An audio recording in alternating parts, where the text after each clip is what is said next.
అబ్బా జెస్సీ, టీవీలో కనపడతారే ఆ ఫేమస్ పాస్టర్, ఆయనకి ఆఫరింగ్ పంపించాలనుకుంటున్నాను. మొన్న నువ్వు పంపించావు కదా, ఎలా పంపించాలో నాకు ప్రాసెస్ చెప్పవా? ఏంటి, వాట్సాప్ చేస్తావా? సరే చూస్తాను, థ్యాంక్ యూ. మమ్మీ, ఈ చెట్లకు ఎందుకు నీళ్ళు పోసినావు? ఎందుకంటే ఆ చెట్టు మనకి ఫలాలని నీడని ఇస్తుంది కాబట్టి.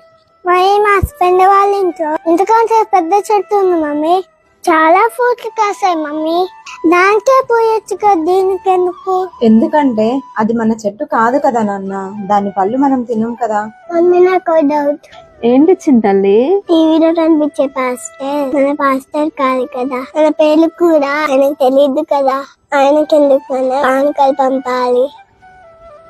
కరెక్టేనన్నా, ఏ చెట్టు పళ్ళు తింటున్నామో, ఏ చెట్టు నీడనుంటున్నామో ఆ చెట్టుకే నీళ్లు పోయాలి. ఏ సేవకుడైతే మన కొరకు ప్రార్థిస్తున్నాడో, మన ఆత్మలను కాసే కాపరిగా ఉన్నాడో ఆయనకే మన కానుకలు దక్కాలి.